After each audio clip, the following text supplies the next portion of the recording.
তো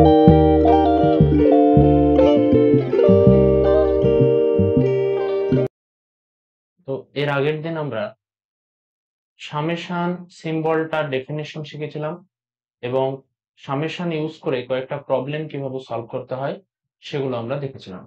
তো আজকে যে চ্যাপ্টার গড় বা গড় নির্ণয়ের যে বিভিন্ন প্রসেস গুলো আছে তার মধ্যে ফার্স্ট যে প্রসেস, যেটাকে বলা হচ্ছে প্রত্যক্ষ পদ্ধতি বা ডাইরেক্ট মেথড, সেটা দেখার চেষ্টা করব।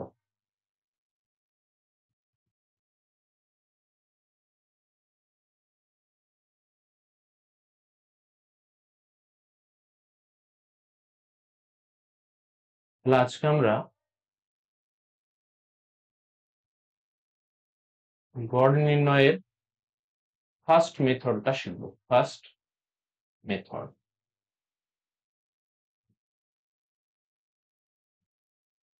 সাপোজ আমার কাছে n খানা চল আছে।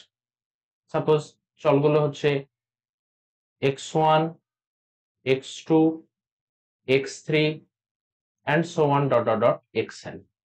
এই n খানা চল, এগুলোকে আমি বলছি চল।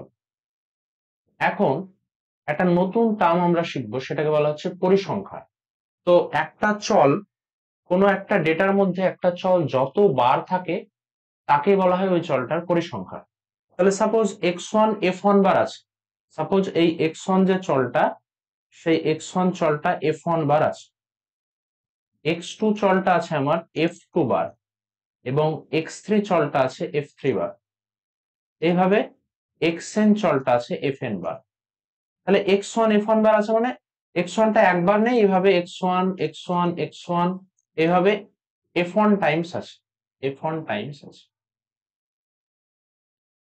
সিমিলারলি x2 f2 টাইমস আছে, x3 f3 টাইমস আছে, এরকম xn fn বার আছে। তাহলে এই যে চলগুলো কতবার আছে, এই যে জিনিসগুলো আমরা পেলাম, এইগুলোকে বলা হচ্ছে, এই সমস্ত এই যে জিনিসগুলো পেলাম এগুলোকে বলা হচ্ছে পরিসংখ্যা।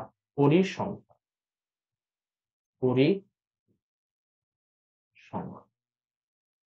ওকে, তাহলে এখন যদি আমি বলি যে এই যে চলগুলো আছে টোটাল, এই চলগুলোর গড় কি হবে? আচ্ছা, তাহলে গড়কে সবসময় এক্স বার দ্বারা লেখা হয়। এর আগের ক্লাসে আমি বলছিলাম যেগুলো, তাহলে গড়কে এক্স বার দ্বারা ডিনোট করা হয়। তাহলে এখন এক্স ওয়ান কি একটা আছে? একটা নেই, একের বেশি আছে। তাহলে এক্স ওয়ান কতবার আছে? এফ ওয়ান বার। তাহলে সেটাকে আমি লিখবো f one times x one. একইভাবে এক্স টু এফ টু বার আছে, তাহলে হবে f two times x two and so on dot dot. X n f n বার আছে। এবার টোটাল ভেরিয়েবল আমার কটা আছে? যেমন এক্স ওয়ান আছে এফ ওয়ানটা, যেমন টোটাল ভেরিয়েবল আমার কটা আছে? এক্স ওয়ান আছে এফ ওয়ানটা, এক্স টু আছে এফ টুটা, এক্স থ্রি আছে এফ থ্রিটা, এক্স এন আছে এফ এনটা। তাহলে টোটাল ভেরিয়েবলের সংখ্যা কি হবে? F one plus f two plus f three and so on dot dot f n. তাহলে এই বিষয়টাকে আমি কি লিখতে পারি? তাহলে এর আগের দিন অলরেডি আমরা সামেশন সাইনটা কিভাবে ইউজ করতে হয় শিখেছি। তাহলে এখানে দেখো সামেশন চিহ্ন দিয়ে দিলাম, কেন? কারণ এখানে অনেকগুলো টার্ম যোগ করছি, তার জন্য সামেশন চিহ্নটা আমি কিন্তু এখানে লিখে দিলাম। তাহলে প্রথমে হচ্ছে এফ আর এক্স সব কটাতে আছে, তাহলে এফ আর এক্স লেখা হলো। এখন ভ্যারি করছে কোনগুলো? সাফিক্সের নাম্বারগুলো। প্রথমে ওয়ান, তারপরে টু, এভাবে এন অব্দি। তাহলে ভ্যারি করছে যেটা, সেটাকে আই দিয়ে দিলাম এফ আই এক্স আই। তাহলে আইটা ভ্যারি করছে ওয়ান টু এন। আর নিচে সামেশন এগেন এফ আই, কারণ সাফিক্সের নাম্বারগুলো ভ্যারি করছে। কত থেকে কত দূর ভ্যারি করছে? ওয়ান থেকে এন পর্যন্ত ভ্যারি করছে। তাহলে গড়ের যে ফর্মুলা, সেটা আমি পেয়ে গেলাম x bar is equal to summation f i x i by summation f i. তাহলে এইটাকে আমি এই i is equal to one to n বারবার না লিখে এটাকে শর্ট ফর্মে এরকম লিখে যাই, summation f i x i by summation f i. তাহলে এইটা হয়ে গেল গড়ের একটা নতুন ফর্মুলা।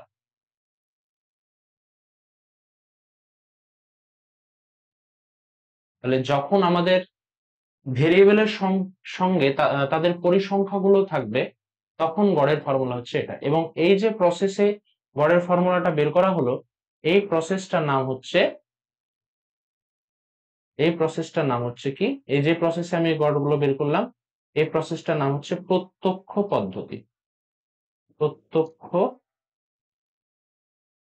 পদ্ধতি। বা এটাকে বলা হচ্ছে